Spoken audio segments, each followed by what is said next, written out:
My name's Samuel, Lenny Samuel. You can call me Len. I'm a private eye.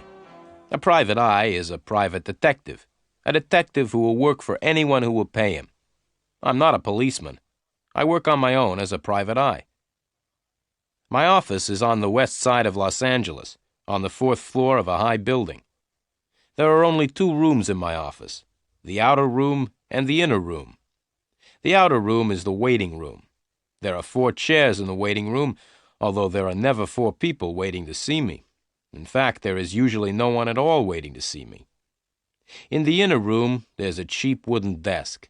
There's a big wooden chair for me to sit on, and on the opposite side of the desk, there's a low metal chair for my visitors. The rest of the furniture in my office consists of a large, empty metal cupboard and a low bed in one corner. When there is a lot of work, I sometimes sleep in the office.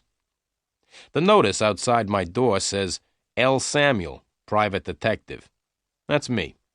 I'm quite tall, nearly 2 meters, and I weigh 80 kilos. A lot of men say that I'm ugly, but women seem to find me attractive. I've got brown eyes, brown hair, and very nice teeth. I had a good nose, too, until someone broke it in a fight last year. Recently, I haven't been very busy. In fact, I've had very little to do. However, I did have some work last month.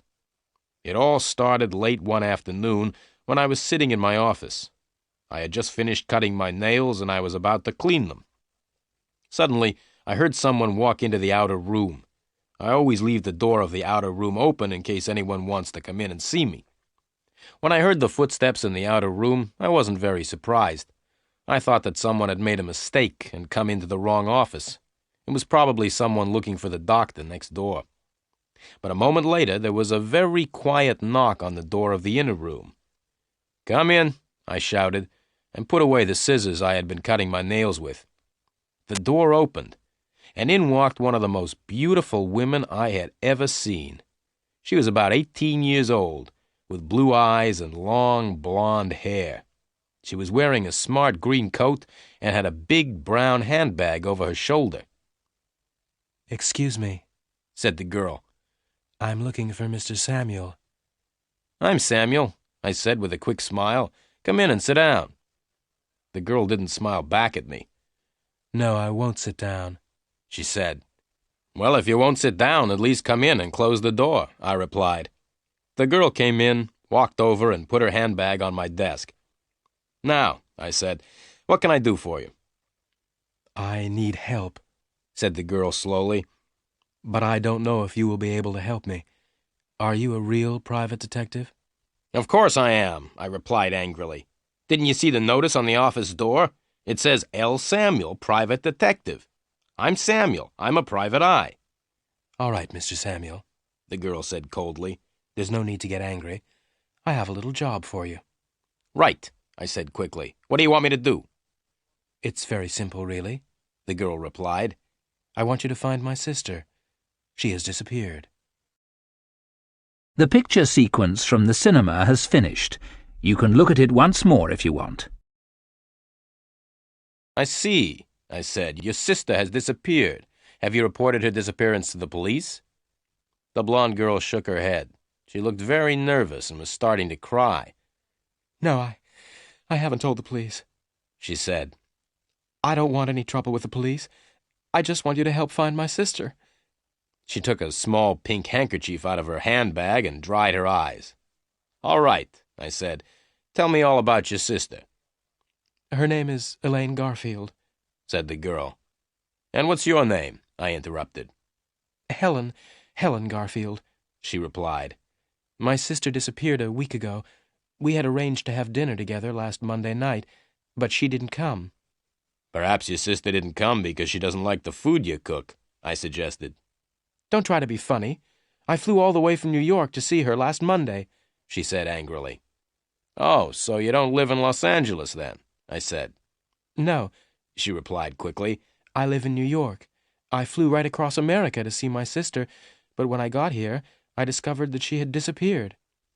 "How do you know she has disappeared?" I asked. "Perhaps your sister just forgot about the dinner." The blonde girl took a deep breath. "Look," she said, "let me finish my story. If you don't stop asking questions, I'll find myself another detective. Right, I said. I'm listening.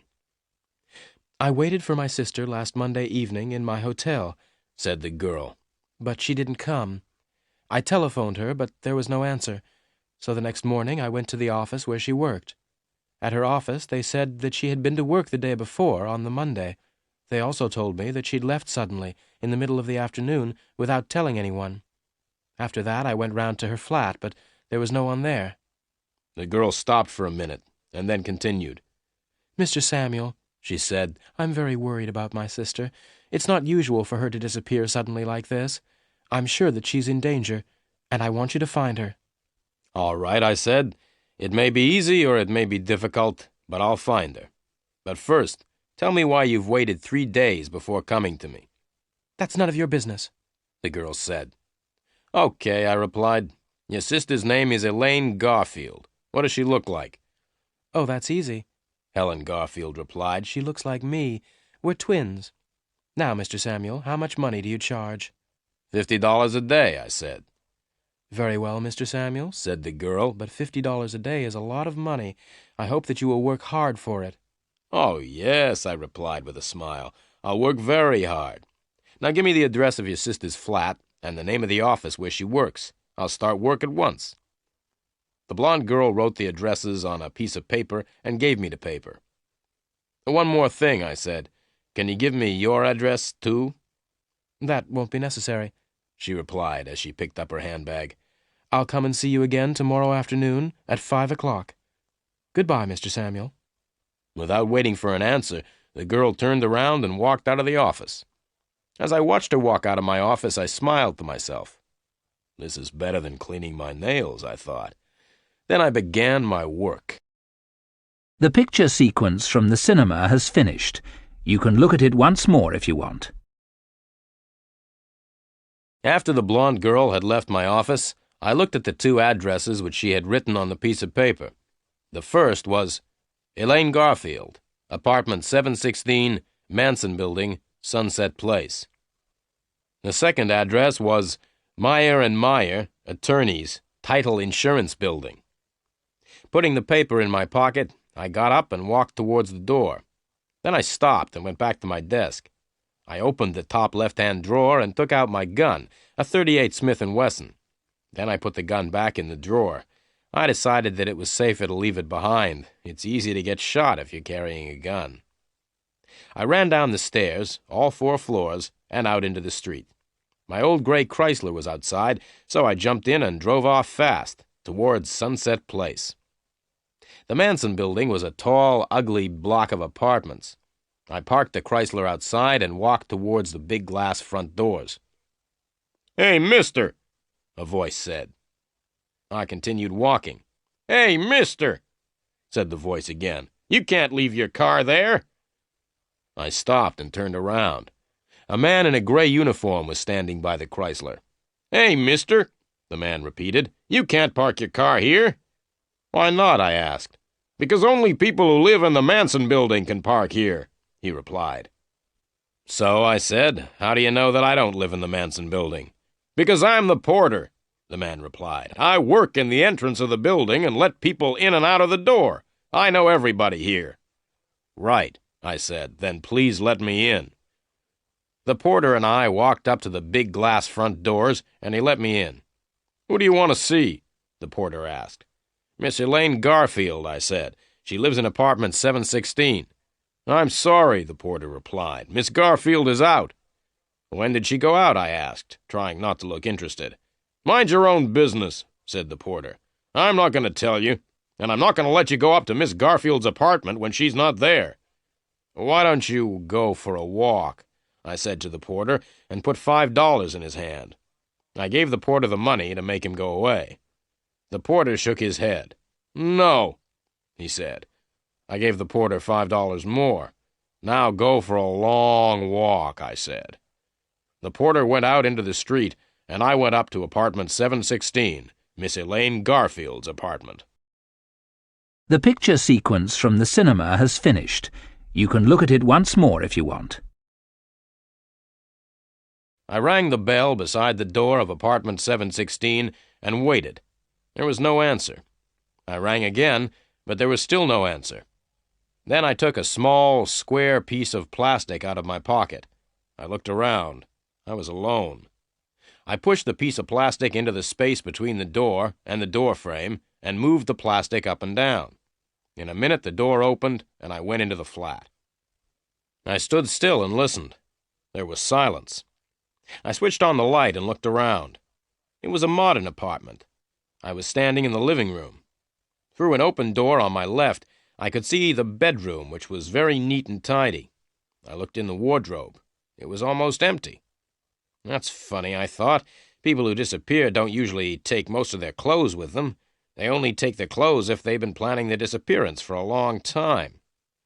I walked back into the living room and searched it carefully, but I found nothing to explain Elaine Garfield's disappearance. Then I went into the kitchen. The kitchen was also very clean and tidy. There were no dirty plates or cups. There was no old milk in the refrigerator. Everything was in its place. Well, I thought, there's only the bathroom left to search now. The bathroom, too, was empty and clean. I walked quickly around the flat, making sure that I hadn't forgotten anything. I wiped everything I had touched with my handkerchief because I didn't want to leave any fingerprints. Then I switched off the lights and opened the door to leave. But I didn't leave. There were two men standing outside the door. One of them was short and had red hair and a nasty smile.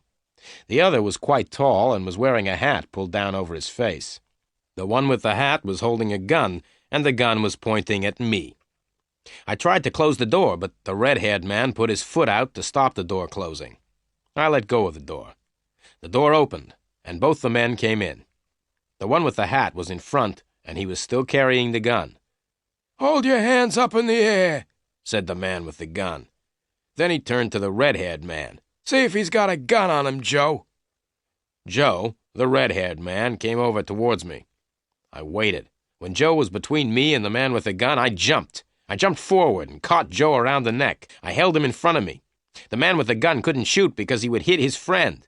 "Right," I said to the man with the gun. "Get out of the way. I'm leaving now, and I'm taking your friend with me." Holding Joe in front of me, I walked slowly towards the man with the gun. Then something went wrong with my plan. The man with the gun started to laugh. He put the gun back in his pocket and stood laughing. "Why are you laughing?" I asked. "I'm laughing because you're so stupid," the man with the gun said, and walked up to me. "Stop," I said, "or else I'll—" "What will you do?"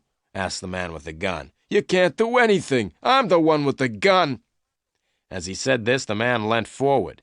He pulled Joe out of my hands and hit me in the face. I must say that I wasn't expecting to be hit in the face. It hurt. It hurt even more when he hit me again, and I fell on the floor. I lay still on the floor, hoping that the two men would go away. But they didn't go away. Instead, they picked me up and hit me hard on the head. Everything went black. I lay on the floor. I was unconscious. The picture sequence from the cinema has finished. You can look at it once more if you want.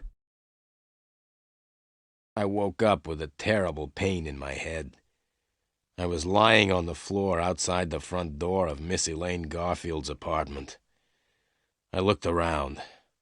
The man with the gun and his red-haired friend had left. I was alone, and I had a terrible headache. I got up slowly and felt my head gently to see if there was any blood.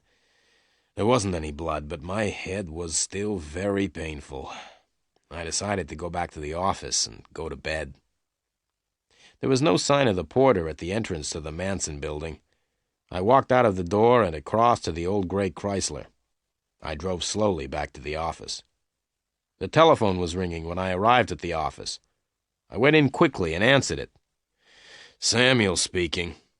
"Listen, Samuel," replied a voice. "Forget about Elaine Garfield. We hurt you a little in her apartment. If you don't forget all about Elaine Garfield, we'll hurt you a lot more." "Who are you?" I asked. But there was no answer. The man had put down the telephone.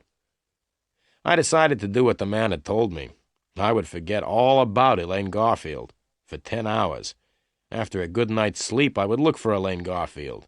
I would also try to find the man with the gun and his friend Joe. I lay down on the hard, low bed and went straight to sleep. I woke up the next morning at 8 o'clock. I felt my head carefully, but it did not hurt so much now. I left the office and went across the street to the cafe where I usually had breakfast. I drank a glass of orange juice, ate some fresh toast, and drank several cups of coffee. I read the morning newspapers. There was a lot of news, but nothing about Miss Elaine Garfield. I looked at my watch, left the cafe, and walked over to the Chrysler. By 9 o'clock, I was outside the Title Insurance Building. At 3 minutes past 9, I was standing outside the door of Meyer & Meyer, attorneys. At 20 past 9, I was still standing outside the door. Nobody had arrived yet to work. At 9:30, the first secretary arrived, and at 18 minutes to 10, I was sitting in Mr. Meyer's office. "Well, Mr. Meyer," I said, "my name's Samuel, and I'm a private detective." "I'm pleased to meet you," Mr. Meyer said politely. He was about 55 years old, with a gray suit, gray hair, and a gray face. "Does Miss Elaine Garfield work here?" I asked. "Yes, she does," Mr. Meyer said, "but she hasn't been to work since Monday. Why do you want to see Elaine?" "Her sister has asked me to help find her," I replied.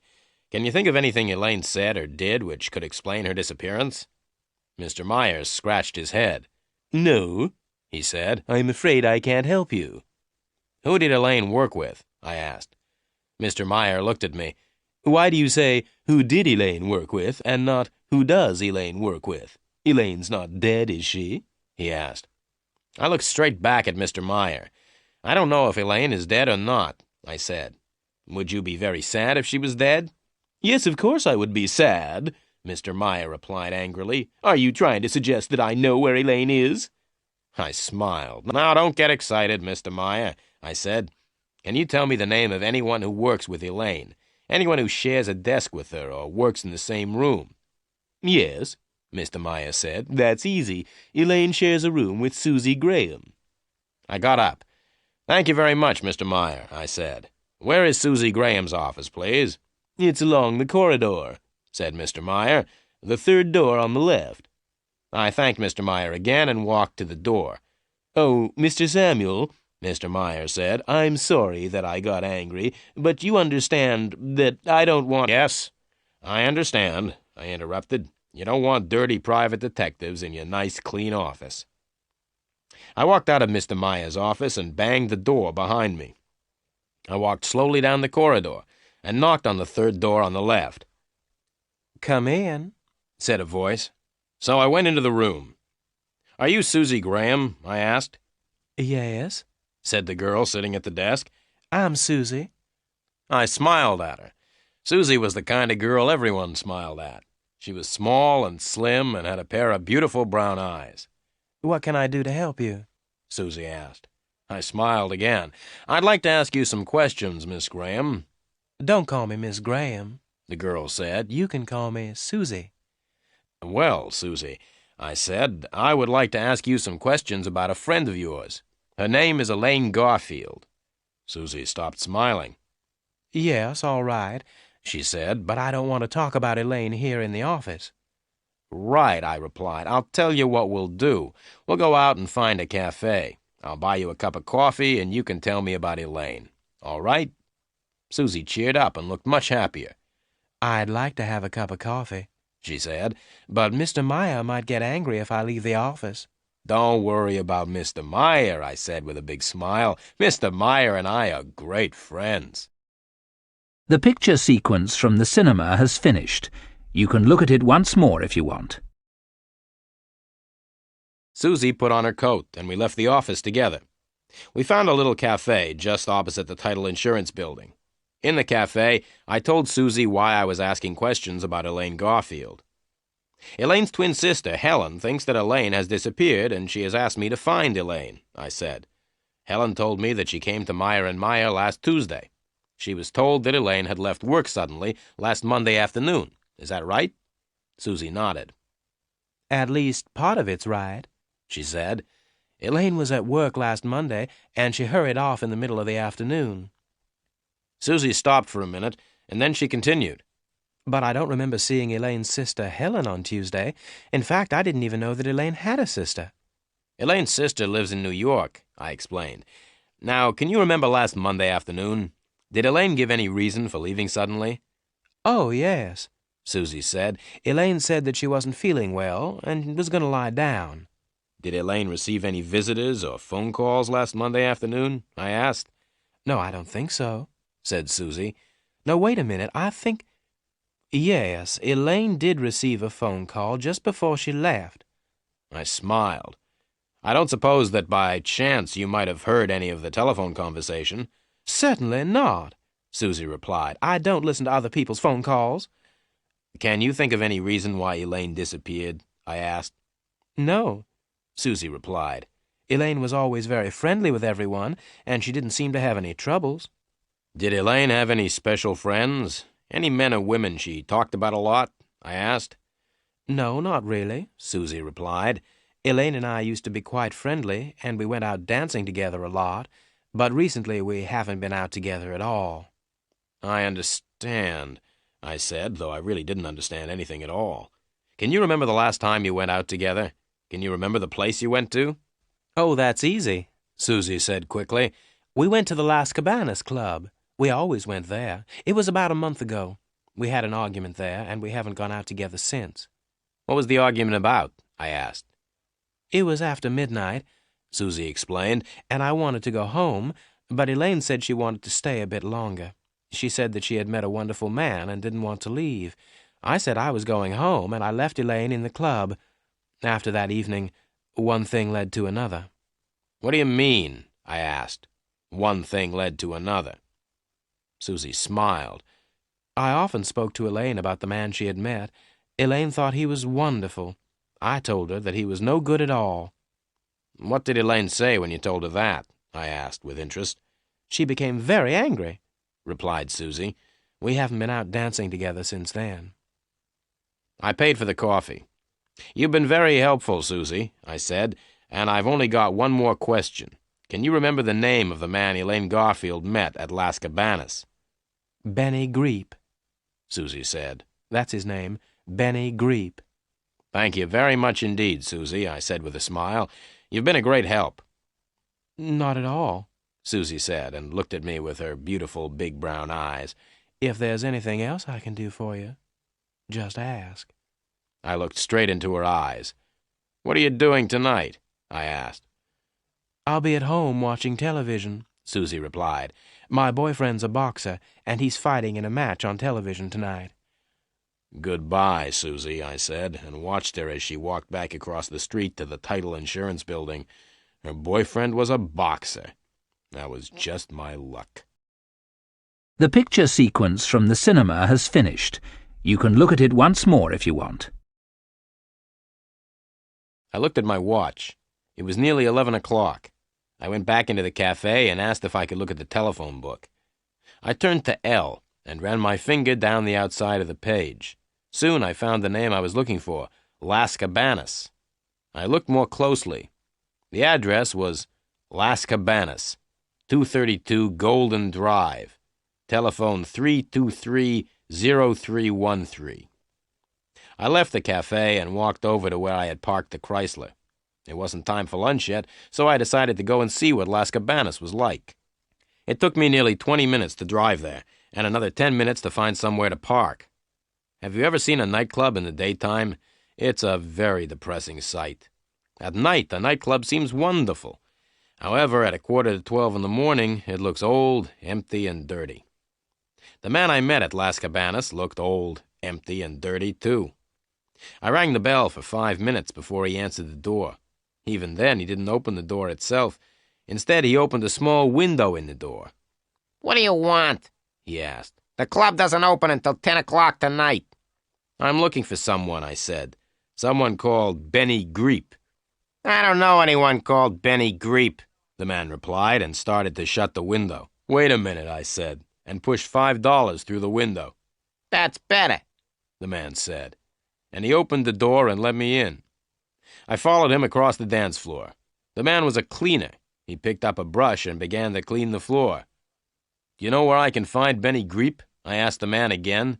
"If you come back tonight at 10 o'clock, you'll find Benny Greep here," the man said. "Benny plays the drums in the band." I gave the man another $5. "Where can I find Benny now?" I asked. The man picked up a piece of paper from the floor and wrote an address on it. I took the paper and left immediately.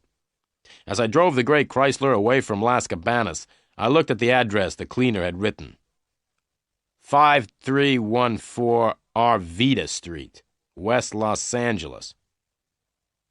5314 Arvita Street was an old block of apartments. I gave the porter a couple of dollars, and he told me which was Benny Greep's apartment. I walked up the narrow, dark stairs until I came to the 5th floor.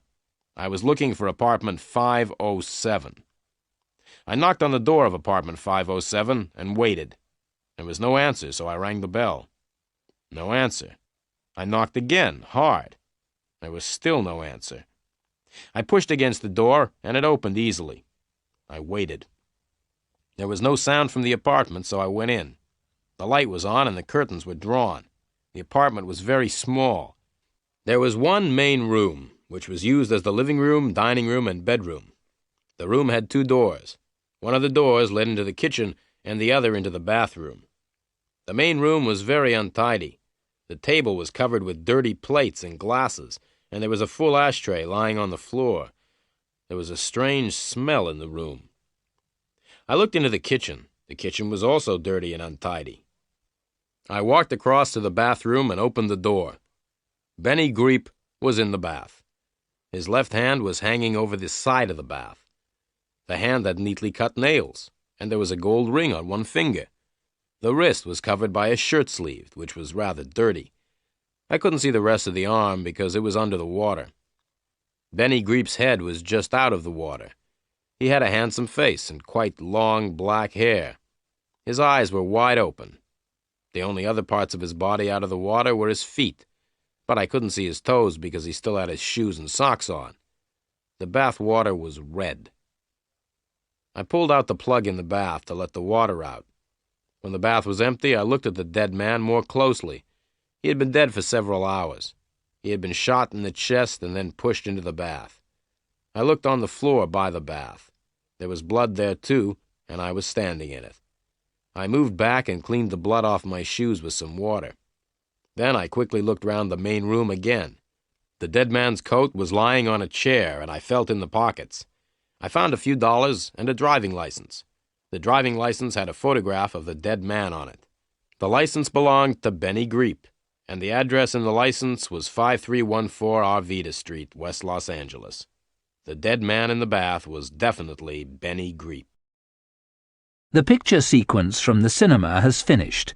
You can look at it once more if you want. I moved around the room and carefully cleaned everything I had touched. I didn't want to leave any fingerprints. There was nothing in the room to connect Benny Greep with Elaine Garfield. I picked up the telephone and asked for the police. "I'm speaking from apartment 507, 5314 Arvita Street," I said. "There's a dead man in the bath." "Right," said the policeman at the other end of the telephone. "What's your name?" I told him. "Don't touch anything," the policeman said, "and stay where you are. A police car will be there in a few minutes." I put down the phone and sat down to wait. 3 minutes later, I heard the police car coming. The car stopped outside the building, and I could hear heavy feet running up the stairs. 2 policemen walked into the apartment. They were both wearing ordinary clothes and looked hot and tired. One was about 25 years old, the other about 40. The older policeman came up to me and showed me his police papers. "Where's the body?" he asked. I pointed to the bathroom. Both policemen went into the bathroom to have a look. The younger one came back first, shaking his head. All right, said the younger policeman. "Why did you do it?" "Do what?" I asked in surprise. "Why did you kill your friend in the bath?" said the young policeman. "He wasn't my friend," I replied. "I don't care if he was your friend or not," said the policeman. "Tell me why you killed him." "I didn't kill him," I said calmly. "Then what are you doing here?" asked the older policeman, coming in from the bathroom. "My name's Lenny Samuel," I explained.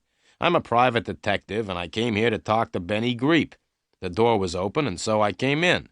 I looked in the bathroom, and I found the dead man in the bath, so I telephoned the police. The dead man is Benny Greep." "Why did you want to talk to Benny Greep?" the younger policeman asked.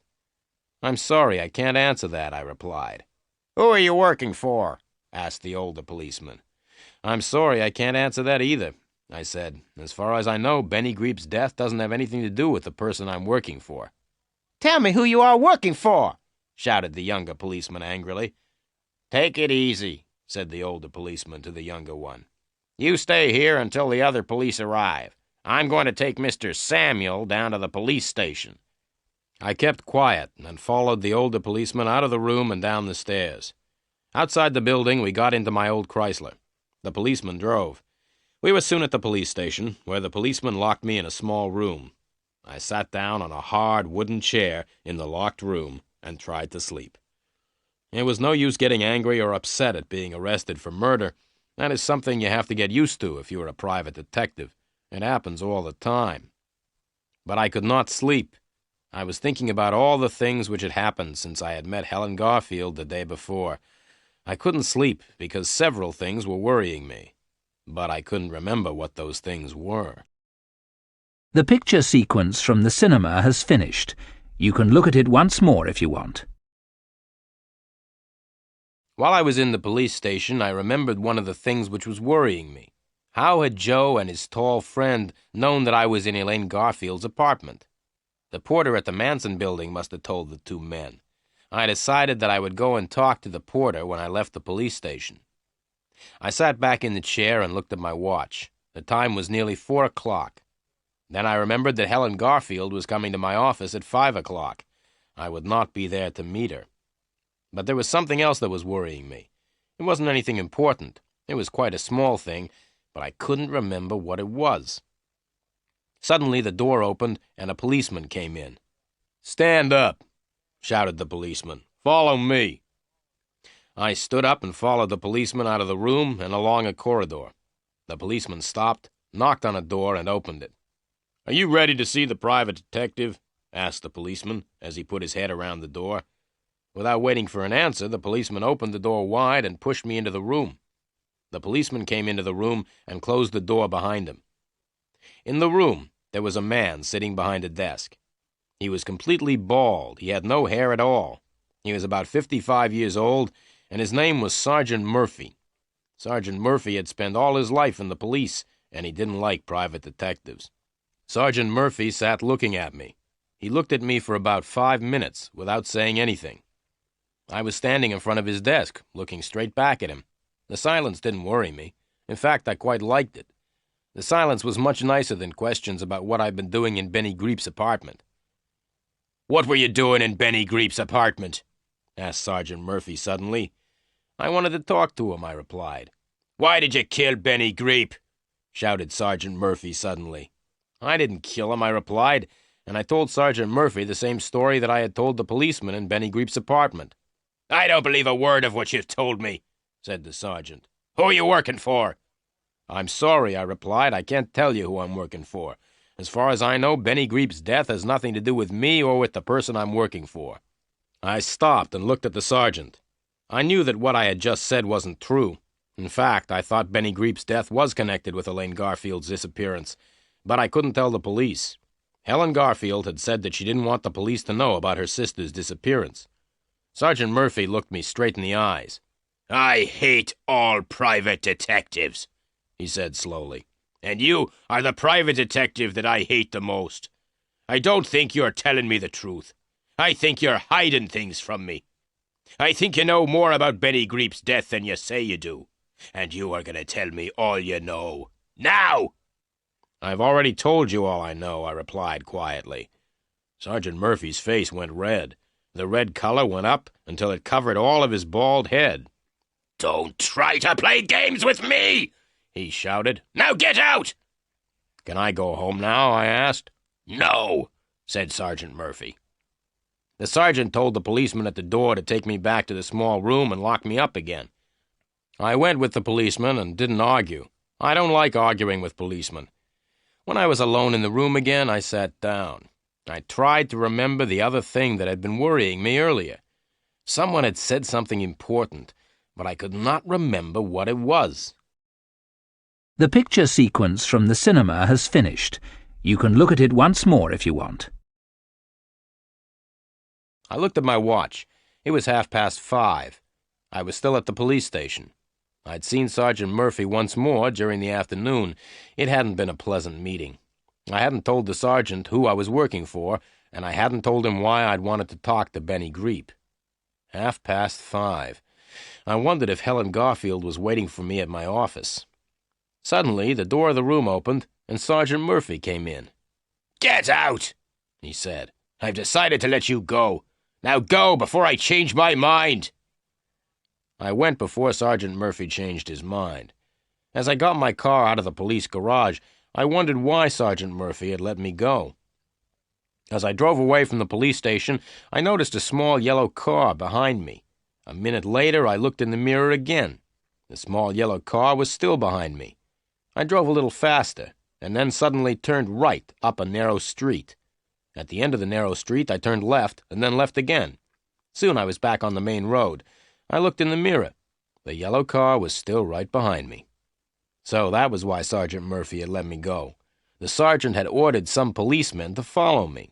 They were going to watch what I did and who I met. I drove straight back to the office. As I parked the car outside, I noticed the yellow car had stopped across the road. I ran up the stairs and into my office. The door to the outer room was open, as usual, but the room was empty. Helen Garfield wasn't there. But there was a letter on the table, on top of the magazines. I picked the letter up and read it. "Dear Mr. Samuel, I came here at 5 o'clock and waited, but you didn't come. I must see you urgently. Meet me at Las Cabanas at 11:30 tonight. Helen Garfield." I put the letter in my pocket and looked at my watch. It was just after 6 o'clock. I had 5.5 hours before the meeting with Helen Garfield. There was plenty of time to go to the Manson building and talk to the porter. I got into the Chrysler and drove off towards the Manson building. The small yellow car was still following me. As I drove, I thought about Helen Garfield's letter. Why does she want to meet me at Las Cabanas, I asked myself. In fact, how does she know about Las Cabanas at all? She says that she lives in New York. I would have to ask Miss Helen Garfield a few questions the next time I saw her. But the most important thing now was to get away from the yellow car, which was still following me. I was going to the building where Elaine Garfield lived, and I didn't want the police to know. There were 2 men in the yellow car. I turned right, and the yellow car followed. I stopped, and the yellow car stopped. I turned the Chrysler around, and the yellow car turned around. I tried to drive faster than the yellow car, but the Chrysler was too old and too slow. I slowed down and waited until I was near the next traffic lights. Then, just as the lights were changing from green to red, I drove across them. The yellow car was too late. The lights were now red. But that didn't stop the car. It drove straight past the red light. Then, as I looked angrily in my mirror, something happened which made me laugh. A policeman on a motorbike drove after the yellow car. The policeman made the driver stop because he had driven past the red light. I drove away as fast as possible. In my mirror, I could see the driver inside the car arguing with the policeman on the motorbike. It was the funniest sight I had seen for a long time. I drove on towards the Manson building, happy to have escaped. I may even have sung a little because I was feeling so good. The picture sequence from the cinema has finished. You can look at it once more if you want. As I was driving happily towards the Manson building, I had a surprise. I looked in the mirror. The yellow car was coming up fast behind me. I drove as fast as I could, but the yellow car got closer and closer. Just then, a dog ran across the road in front of the Chrysler. I braked hard, and the tires screamed as the Chrysler stopped suddenly to avoid the dog. Then there was the scream of more tires as the driver of the yellow car tried to stop. There was a loud crash and a bang as the small yellow car ran right into the back of my big old gray Chrysler. The 2 men in the yellow car weren't hurt, but their car was badly damaged at the front. Oil and water were running out onto the road. The old Chrysler was not damaged at all. I got out and walked back to the yellow car. "You ought to be more careful," I said to the driver. "You were driving very dangerously. It's lucky for you that my car isn't badly damaged." But, the driver began to say, but I did not wait to listen. I ran back to the Chrysler, jumped in, and drove on. The last I saw of the yellow car was the two men pushing it to the side of the road. I was soon at the Manson building, and I went into the hall to look for the porter. I couldn't see him anywhere. Then I noticed the door with a sign on it saying porter. I knocked quietly, but there was no answer. I opened the door slowly and looked into the room. The porter was sitting at his desk, asleep. His feet were on the desk, and he was lying back in his chair.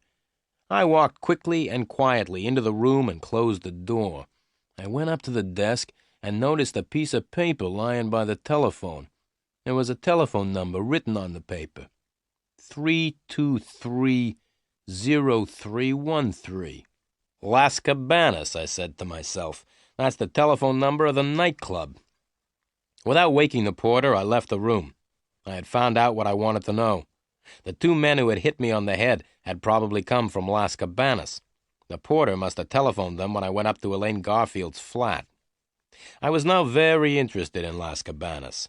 Elaine Garfield used to go dancing there with Susie. Benny Greep worked there before he was killed. Helen Garfield wanted to meet me there at 11:30, and now the porter and the two men who had hit me on the head were connected with Las Cabanas. I went home, washed, changed, and had a meal. At 11 o'clock, I went out again. I was going to Las Cabanas.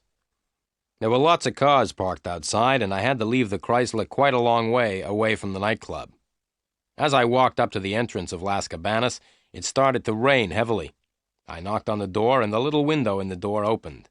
A face looked at me for a minute. Then the door opened, and I went in. The club no longer looked empty and dirty. Soft lights and sweet music had changed the appearance of the club completely. I stood and looked around. There was a small dance floor on which a few people were dancing. The band was small and not very good. There was a new drummer instead of Benny Greep. Around the dance floor, several groups of people were sitting round low tables. To the right of the dance floor, there were more tables where people were eating. There were two doors behind the tables, which led into the kitchen. I sat down at a table by the dance floor, in the darkest part of the room, and waited.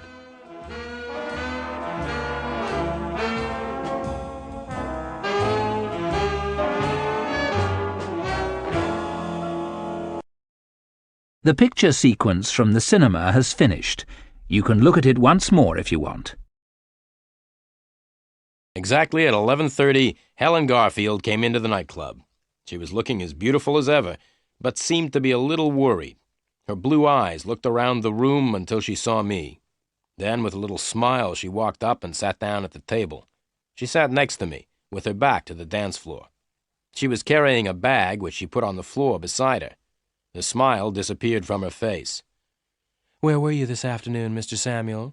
she said sharply. "I'm paying you $50 a day. In return for that money, I want you to do what I tell you. Now, why weren't you at your office this afternoon at 5 o'clock? I took a deep breath. "Well, Miss Garfield," I said, "it's a long story. Let's have a drink and I'll tell you all about it." A waiter came over and I ordered some drinks. When the waiter had gone, the beautiful blonde girl said, "Come on, Mr. Samuel. Tell me." "Okay," I said, "but stop calling me Mr. Samuel. Call me Len. All my friends call me Len." "I'm not a friend of yours, Mr. Samuel," the blonde girl said in a voice like ice. "I'm paying you a lot of money to work for me." $50 a day doesn't allow you to be rude to me, I replied quietly. In the last 24 hours, I've been hit on the head and suspected of murder. "What do you mean?" the girl said and leant towards me. "Murder?" Just then, the waiter brought the drinks, and we sat in silence until he had gone. Then I told Helen Garfield about my visit to her sister's apartment in the Manson building. I told her about the two men who had caught me there. Helen Garfield listened in silence. "You like the band, Miss Garfield?" I asked. "I didn't come here to talk about the band," the blonde girl said angrily. "The band has got a new drummer tonight," I said, "because I found the old drummer dead in his bath this morning." The blonde girl turned around quickly to look at the band. She said something to herself, which I didn't hear. She lifted her right hand and started stroking her hair. She looked sad and very worried. What was the dead man's name?" Helen Garfield asked. "Greep," I said. "Benny Greep. I don't suppose that you know Benny Greep, do you?" Helen Garfield shook her head. No, she said. I told her what had happened at the police station. Then I told her about the policeman who had followed me in a yellow car. Do you think they're still following you? The blonde girl asked quickly and looked around the club. I told her how I had got away from the yellow car. Now, Miss Garfield, I continued, it's time for me to ask you a few questions. There are some things about your sister's disappearance which worry me. I want to ask you about them. All right, she said, but I don't think I can help you. I don't know much about Elaine's life here. I don't know very much about Los Angeles, either. I sat back in my chair and looked at her. This beautiful blonde girl was paying me $50 a day to find her sister. I liked what I saw. Then, very quietly, I began to ask Helen Garfield some questions. You don't know Los Angeles very well, I began. That's right, the girl replied. But you were able to find out where Elaine worked, I continued, and you went to Meyer & Meyer last Tuesday to ask if they knew anything about Elaine. Yes, the girl said, looking at me closely. Who did you speak to at Meyer & Meyer? I asked. Susie? No, the girl said. I spoke to Mr. Meyer. I want to ask you something else, I said. When I went to Elaine's flat, I noticed something unusual. There were very few clothes in the wardrobe. It seems your sister planned her disappearance quite carefully. She had taken her clothes with her. I see, the girl said, and looked around the nightclub. I waited until she looked back at me. Do you like it here? I asked. Yes, she said. I like it too, I said, but there's something else which is worrying me. Do you mind if I ask you one more question? Not at all, the girl said. Well, I began, I've been wondering why you asked me to meet you here, at Las Cabanas. Helen Garfield pushed back her chair and stood up. Would you please excuse me for a minute? She said. She picked her bag up from the floor and walked over towards the ladies' toilet, which was near the entrance. Would you like another drink? I shouted after her. Yes, please, she shouted back over her shoulder. I ordered 2 more drinks and sat back in my chair. I looked around the nightclub. It was almost midnight. The picture sequence from the cinema has finished. You can look at it once more if you want. I sat by the dance floor in Las Cabanas waiting for Helen Garfield to come back from the toilet. I was waiting for her to answer my question. I wanted to know why she had asked me to meet her here. I looked around at the people who were dancing. On the other side of the dance floor, I could see people sitting, eating at the tables. Waiters were carrying food in and out of the 2 doors leading to the kitchen. I looked at my watch again. It was 12:05. Helen Garfield was taking a long time. I finished my drink and ordered another one. At 12:10, I got up and walked over towards the entrance. There was a man standing by the front door of the nightclub. I asked him if he had seen Helen. The beautiful blonde with blue eyes? The man asked. Yes, I said. She left nearly a quarter of an hour ago, said the man. Are you sure? I asked. Yes, the man replied. She asked me to get her a taxi. Did you hear her give the taxi driver an address? I asked quickly. The man shook his head. No, he said. I'm sorry. I thanked the man and walked back to my seat. Why did Helen Garfield leave without telling me? I asked myself. Perhaps some of the questions that I asked made her angry. Just then I looked up and saw a man walking across the dance floor towards me. I recognized the man. He was short, with red hair.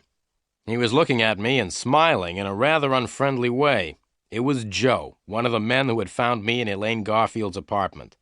I decided to leave. I stood up and started to walk towards the door. I didn't want to meet Joe again. As I walked towards the door, I thought that I heard someone shouting. "Excuse me, sir," said a voice. I didn't stop or look around. Then I heard the voice again. "Excuse me, sir, you haven't paid your bill." I had forgotten to pay for the drinks. The waiter came running up to me, and I quickly took out $10 and gave them to the waiter. You can keep the change, I said as I gave him the money. Without waiting for a reply, I turned and hurried towards the door. Then I heard the waiter's voice again. "Excuse me, sir, he said. I stopped and turned around. The waiter came up to me. "Excuse me, sir, $10 is not enough," he said. "The price of your drinks is $12. Las Cabanas is very expensive, I said, as I gave the waiter another $5. Now you can keep the change. Then I stopped thinking about money. Joe was walking quickly towards me. I turned around and ran towards the door as fast as I could. I got to the door and was just about to leave Las Cabanas. I was happy because I had escaped. Then I got a surprise. There, standing by the door of the nightclub, was Joe's tall friend. It was the same man who had hit me on the head in Miss Garfield's apartment. The tall man had seen me coming and had moved in front of the door. Now I couldn't get out. The picture sequence from the cinema has finished. You can look at it once more if you want. I stopped and looked behind me. Joe was closer now, and the smile on his face looked very unfriendly. I was caught. I could not go out of the door, and Joe was right behind me. I turned around quickly and ran towards Joe. Before he knew what I was doing, I put my arms around him and started dancing. He was very surprised and tried to pull away from me, but he couldn't fight properly. He was afraid that the other people would notice. I looked over my shoulder and saw the tall man standing helplessly on the side of the dance floor. I pushed Joe into the middle of the dance floor where there were lots of other people dancing. Then I felt something sharp touching my back. It was a knife. "Stop trying to be funny, Samuel," said Joe angrily. "Stop dancing and go over to the door, or else I'll push this knife into you." We were right in the middle of the dance floor and a long way from the tall man. Joe was holding a knife against my back. Some of the other people around us had stopped dancing. They were staring in surprise at the sight of two men dancing together. I lifted my foot and kicked Joe's leg as hard as I could. He gave a cry of pain and fell to the floor. I looked around to see where I could run to. Joe's tall friend was coming through the dancers towards me. I turned around and ran off the dance floor. I looked back over my shoulder and saw that both Joe and his friend were following me. I ran between the tables where people were eating. The floor was slippery and I fell over. As I fell, I knocked over a table, and the plates of food and glasses fell on top of me. I got up quickly and ran out through one of the doors into the kitchen. Then I stopped and counted to 5. As Joe and his tall friend were coming towards the door, I pushed the door closed as hard as I could. There was a loud bang as the men ran into the door. I smiled and turned round, but I did not smile for very long. 3 cooks were coming towards me with big kitchen knives in their hands. I looked at the cooks and at the knives they were holding. I thought about running towards them and trying to fight them. I decided that it would be a stupid idea to try and fight 3 big men with knives. To my left, there was a very big saucepan full of boiling soup on the stove. I picked it up and threw it at the cooks. There were loud cries of pain as the hot soup hit the 3 men. Just then, the door opened behind me. Joe and his tall friend stood in the doorway, and the tall man was holding a gun. There was a loud bang as the gun went off. The bang was followed by a scream of pain from one of the cooks because the tall man had shot him in the foot by mistake. I quickly picked up a large pile of dirty plates and threw them at Joe. He saw the plates coming and he tried to move away.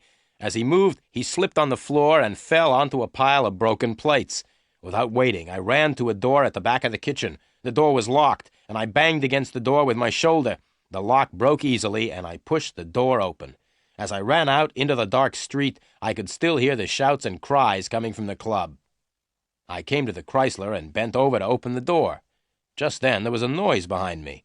I turned around and saw a man with his arm raised. Then I felt a terrible pain in my head. Everything went black. I fell to the ground, unconscious. The picture sequence from the cinema has finished. You can look at it once more if you want. "Feeling better now?" asked a voice. I opened my eyes and looked around me. I didn't know where I was. I was lying on something hard, and there was a bright light on my eyes. "Where am I?" I asked. Then I realized where I was. I recognized the gray walls, the hard furniture, and the bright electric lights. I was in the police station again. "Feeling better now?" the voice repeated. I looked at the policeman who was talking to me. "Yes," I said, very slowly, "but my head feels as if it is breaking in half." "You're lucky to be alive," said the policeman. "A police car found you lying in the middle of the road on Golden Drive. You would have been hit by passing cars and probably killed if the police car hadn't found you." I thought for a moment. I wasn't sure how much the police knew. I didn't want to tell the police anything they did not already know. Yes, I was lucky, I said. By the way, what was a police car doing on Golden Drive? Oh, said the policeman, there was a big fight at a nightclub called Las Cabanas. We had a telephone call to say that there was a madman in the club. The madman was breaking up all the furniture. A police car was sent to the nightclub, but the madman escaped before the police arrived. The police car was returning when it found you lying in the middle of the road. You were very lucky. The car nearly ran right over you. I smiled. I don't feel very lucky, I replied. In fact, I feel terrible. Never mind, said the policeman. Can you walk? I stood up and walked a few steps.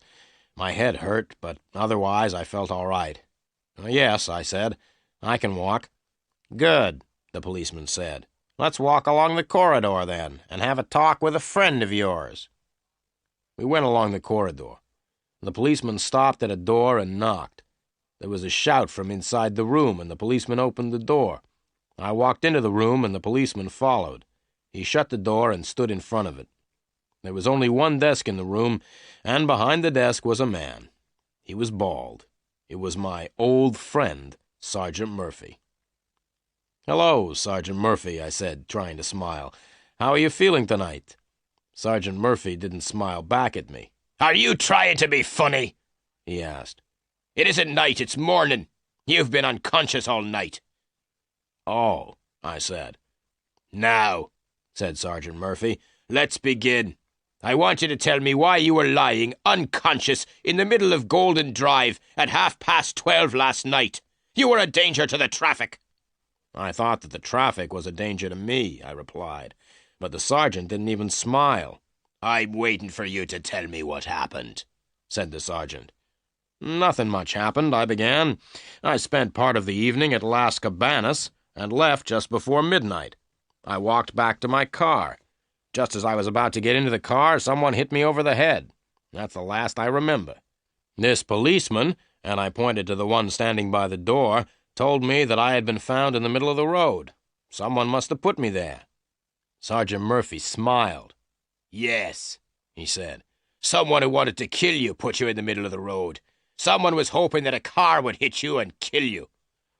I smiled back at the sergeant. "Can you think of anyone who would want to kill you?" the sergeant asked me. "Oh, yes," I replied. "Hundreds of people would like to kill me, including a few policemen." The picture sequence from the cinema has finished. You can look at it once more if you want. "Did you leave Las Cabanas before midnight?" asked Sergeant Murphy. "That's right," I replied. "I left the nightclub just before 12. "So you weren't at Las Cabanas when the big fight started just after 12? asked the sergeant. "Big fight?" I said, trying to sound surprised. "Don't sound so surprised," said Sergeant Murphy angrily. "We received a telephone call from the owner of Las Cabanas. He said that just after midnight last night, a tall man with brown hair and brown eyes called Lenny Samuel attacked two of the people at the club. The owner of the club said that you then attacked and injured 3 cooks. Then you broke over 100 plates and a table and ruined food worth several $100s. I didn't say anything. I could not think of anything to say. "Did you really do all that?" Sergeant Murphy asked in a different voice. The sergeant sounded both surprised and pleased. "Did you really do all that on your own, or did you have men to help you?" "I did it all on my own," I said, beginning to feel a little proud of myself. "You know that you could go to prison for 6 months for what you did last night?" the sergeant asked. He was laughing as he said it. I wasn't laughing. I couldn't see anything funny about 6 months in prison. "Look," Sergeant Murphy said, "I'm not stupid." I agreed with the sergeant that he was not stupid. "I'm not stupid," Sergeant Murphy repeated, "and I know why you were at Las Cabanas last night. Benny Greep used to work there, and you went to find out about his death." I agreed with the sergeant again. It seemed the best thing to do. "Now," Sergeant Murphy said slowly, "I'm interested in Las Cabanas. The club is owned by people who are criminals, but we can't prove that they have broken the law. I'm also interested in Benny Greep's murder. Now, what I suggest is this. Tell me all you know about Las Cabanas and Benny Greep, and I will let you go. If you tell me all you know, you won't go to prison for the fight at the nightclub. But I want the truth, not the lies you told me yesterday." I took a deep breath and started to tell the sergeant what I knew. I told him about everything except Elaine Garfield. I wasn't sure how closely Elaine Garfield was connected with Benny Greep's death, so I told the sergeant that Helen Garfield from New York had asked me to find out about Las Cabanas. Sergeant Murphy asked me for Helen Garfield's address in New York, and I said I didn't know it.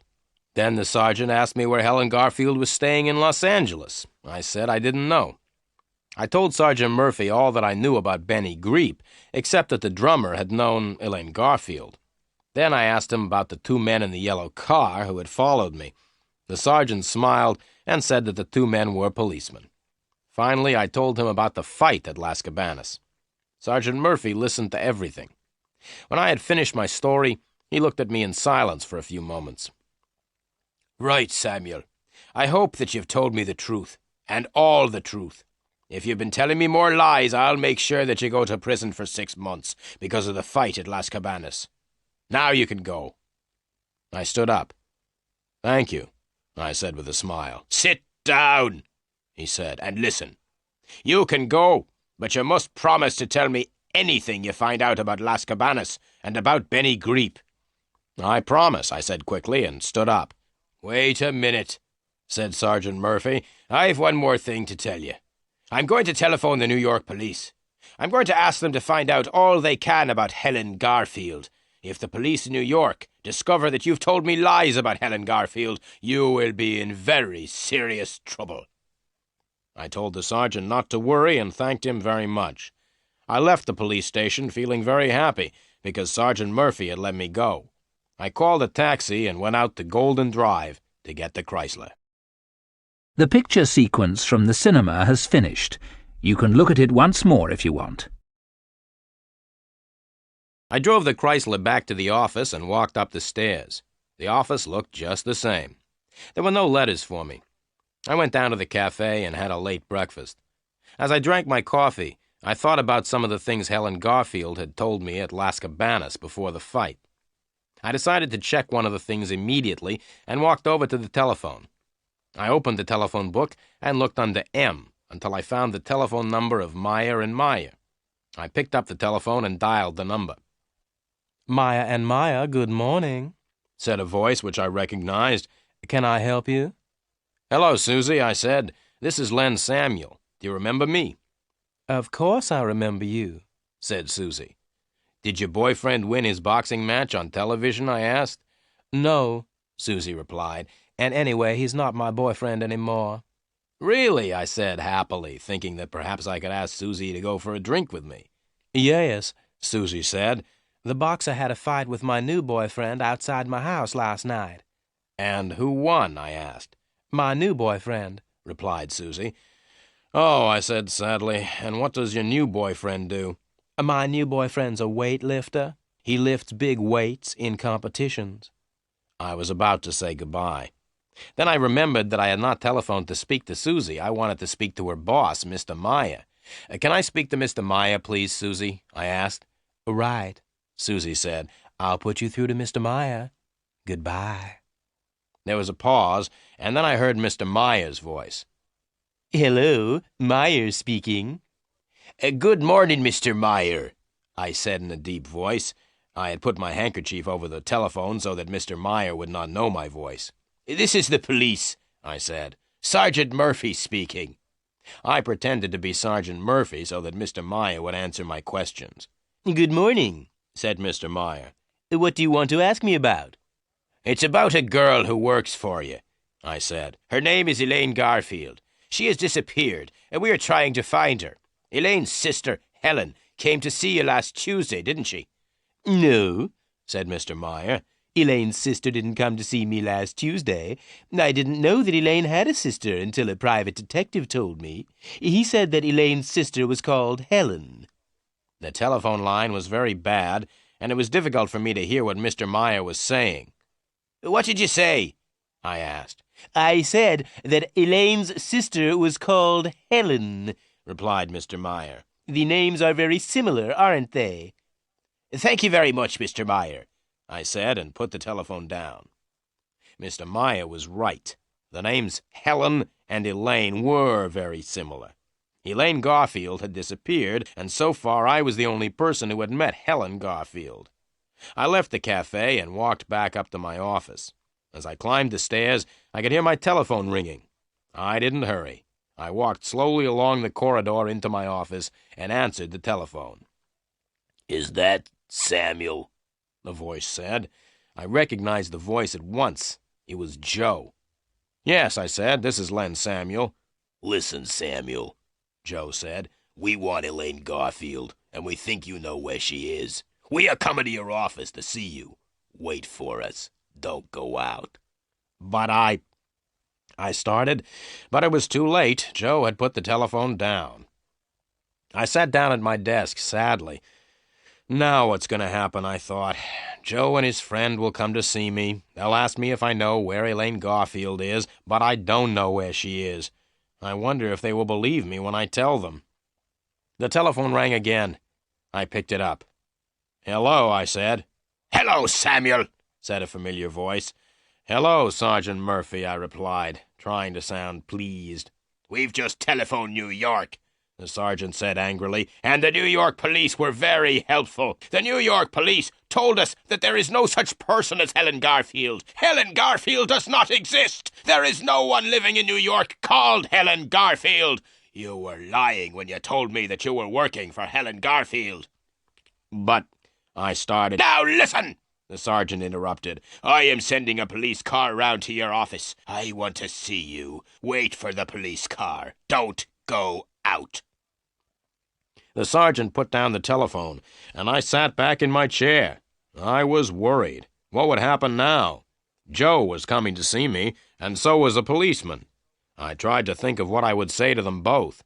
I hoped that the policeman and Joe would not arrive at the same time. The picture sequence from the cinema has finished. You can look at it once more if you want. The telephone rang again. I was afraid to answer it. The telephone continued ringing. Finally, I did answer it. "Hello," I said. "Is that Mr. Samuel?" asked a voice. It was Helen Garfield. "Yes, Miss Garfield," I replied. "This is Len Samuel speaking." "I must see you," said Helen Garfield. "Well, I would like to talk to you too, Miss Garfield," I said slowly. "I think there are a lot of things you and I must talk about." "Right," the girl said. "Meet me at the Seventh Man Cafe in 5 minutes. Do you know where the cafe is? It's about half a mile from your office." "I know the Seventh Man," I replied, "but I can't meet you in 5 minutes because I'm expecting visitors." "You must come at once, Mr. Samuel," she said. "But," I began. It was too late. Helen Garfield had put her telephone down. I got up from the chair and walked to the door. I decided to go and meet Helen Garfield. Both Joe and Sergeant Murphy had told me not to go out, but I decided I would rather talk to Helen Garfield than to the policeman or to Joe. If Joe and the policeman came when I was out, they could talk to each other.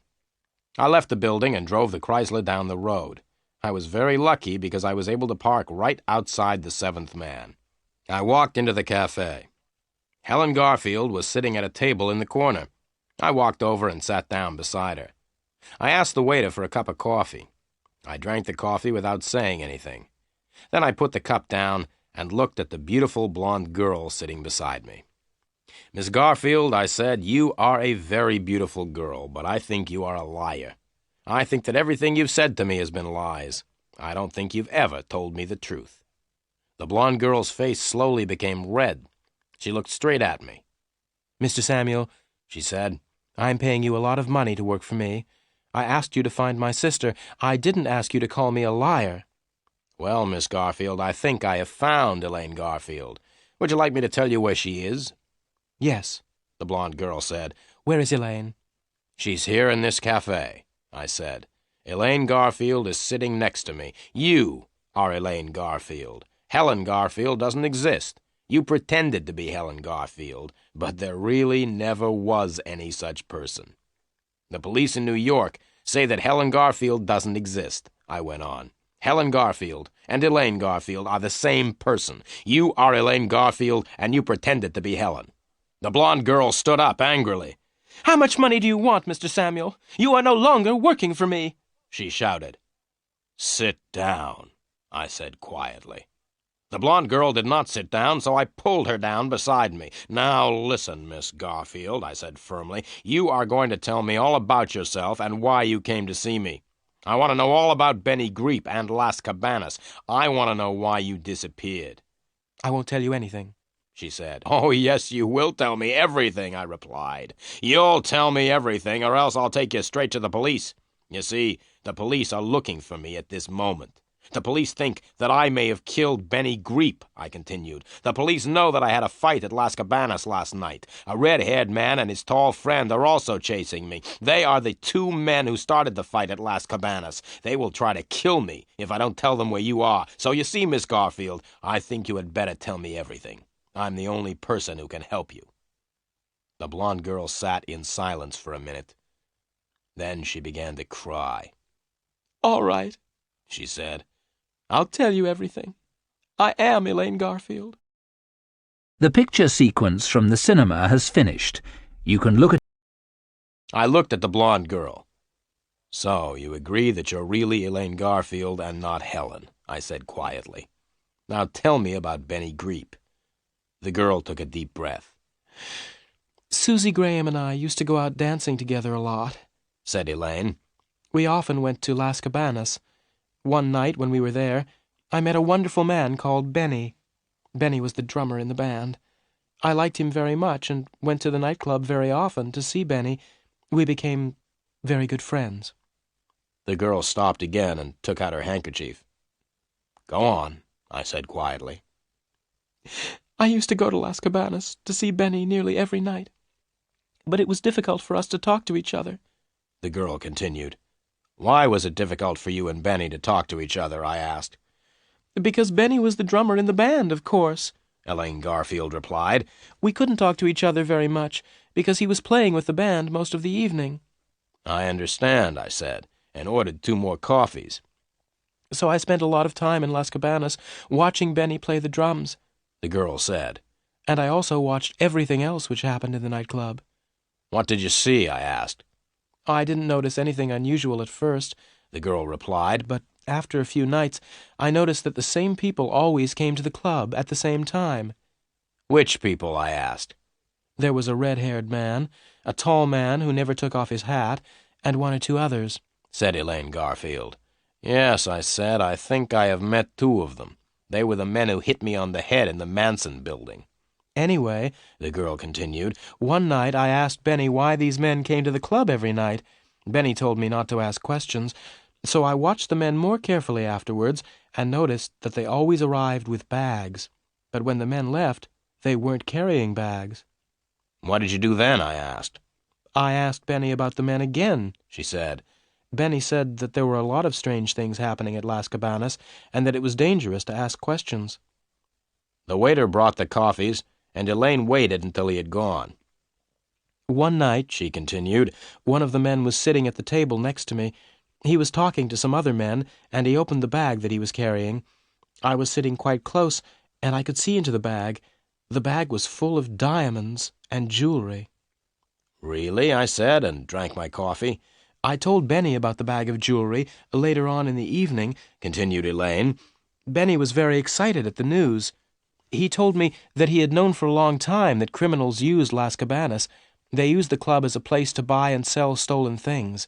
Benny and I talked all evening about the bag of jewelry. Benny said that the jewelry was stolen. The men who were selling it were criminals, and they had stolen the jewelry. Well," Elaine continued, "Benny wanted to steal one of the bags. He said that the jewelry was stolen, so it didn't matter if we stole it from the criminals. I agreed to help him. We hoped to sell the bag and to use the money to go away together." "I see," I said. "And did you help Benny to steal the bag of jewelry?" "Yes. We waited for nearly a week," Elaine replied. "Then, last Sunday, I had a chance to steal the bag. It was at the end of the evening, and nearly everyone had left the club. I had found out where they hid the bag, and I was able to take it and give it to Benny. Benny had big bags in which he carried his drums. It was easy for him to hide the bag of jewelry in the drum bag. We left the club together with the bag of jewelry. We decided to hide the jewelry in my apartment and then sell it later. The next day was Monday, Elaine continued, and I went to work. In the afternoon, I had a telephone call from Benny. Benny said that the red-haired man knew that the bag of jewelry had been stolen. He was very angry. Benny told me to stop work and go home. He told me to stay at home, to make sure that no one came to take the jewels. Benny was going to continue working at Las Cabanas. Then no one would think that he had stolen the jewels. And did you stay at home? I asked. Yes, I stayed at home for 3 days, Elaine replied, but I was afraid that the red-haired man would find out where I was living. Then he would come to get the bag of jewelry. So what did you do? I asked. That was easy, she said with a smile. I moved into a hotel in the center of the town and then came to see you. But why did you come to see me? I asked. To make sure that I was safe, said Elaine. I pretended to be my sister and said that I had disappeared. I asked you to find me. Then I knew that I was safe. Why? I asked. Because you were looking for me, Elaine continued. If the men from Las Cabanas found me or took me away, you would find out and chase them. Thank you very much for thinking that I am such a good detective, I said. But why didn't you tell me the truth? That's easy, said Elaine. I didn't want to tell you about the jewels. The picture sequence from the cinema has finished. You can look at it once more if you want. Go on with your story, I said. The evening I came to see you at your office, said Elaine, I telephoned Benny at Las Cabanas. I told Benny what I had done. Benny told me that the red-haired man knew that we had stolen the jewelry. Benny told me that there would be no trouble if I brought the jewels back to Las Cabanas the next night. You were stupid to trust the red-haired man, I said. I know, the girl said. I was afraid, so I asked you to meet me at Las Cabanas at midnight. So you didn't know that Benny was dead until I told you at Las Cabanas, I said. No, Elaine said. That is why I ran away before midnight. I decided not to give them the jewelry because they had killed Benny. You've still got the jewels, then? I asked in surprise. Where are they? Here, Elaine said, and pointed to a small bag under the table. I reached under the table, picked up the bag, and opened it. The bag was full of diamonds and jewelry. Just then I heard a voice, and at the same time, Elaine screamed. "Give it to me," said the voice. I looked up quickly and saw Joe standing beside me. His tall friend was right behind him. "Give me the bag," said Joe once again. "How did you know I was here?" I asked. "You parked your car right outside," said Joe with a laugh. "Now give me the bag." I passed him the bag. As I gave him the bag, I jumped to my feet and hit Joe hard in the face. He tripped and fell heavily onto the floor. I moved towards the tall man, who was still standing a few feet away. I was about to run at him, but then I stopped. The tall man had taken a gun from his pocket, and the gun was pointing straight at me. "Right," said the tall man. "Don't move or else I'll shoot you." Joe got up from the floor. He still had the bag of jewelry in his hand. Together, Joe and his friend with the gun walked towards the door. They walked backwards to make sure that Elaine and I did not try to get the bag back. As the two men reached the door, I started to laugh. "What are you laughing at?" shouted the man with the gun. "Look behind you," I said. Both men turned around and looked. In the doorway of the cafe stood Sergeant Murphy with two other policemen. Sergeant Murphy jumped on the tall man with the gun, and Joe ran back into the cafe. I stepped forward to stop Joe, and he ran straight into me. We both fell on the floor, and the two policemen ran up. One of the policemen held Joe. The other policeman held me. "They are the criminals," I shouted, pointing at Joe and his friend, "not me." "You are all coming down to the police station," Sergeant Murphy said, and looked over to Elaine Garfield. "You must come too." It took a long time to tell Sergeant Murphy the whole story. In the end, he believed what Elaine and I told him. The sergeant warned me not to tell him lies again, and agreed to let me go free. Elaine told Sergeant Murphy all she knew about Las Cabanas. The sergeant was very pleased to catch Joe and his friend with the jewels. Sergeant Murphy agreed to let Elaine go free because she helped catch the criminals. As we were leaving the police station, I asked Sergeant Murphy how he had found us in the Seventh Man Cafe. "It was very lucky, really," said the sergeant. "We went to your office to see you, but you weren't there. As we were leaving, we saw the red-haired man and his friend entering. We waited, and when they left, we followed them to the cafe." "Thank you very much, Sergeant," said Elaine. "And thank you very much, Mr. Samuel." "That's all right," I said. "You are paying me $50 a day." "I'm sorry, Mr. Samuel," Elaine said. "I'm afraid I can't pay you. Now that I've given the jewels to the police, I don't have any money." I smiled and got into the old gray Chrysler and drove back to the office. I didn't say goodbye. When I got back to the office, I sat down in my chair. It's not much fun being a private eye. You get hit on the head, nearly killed and chased by the police. And you don't always get paid.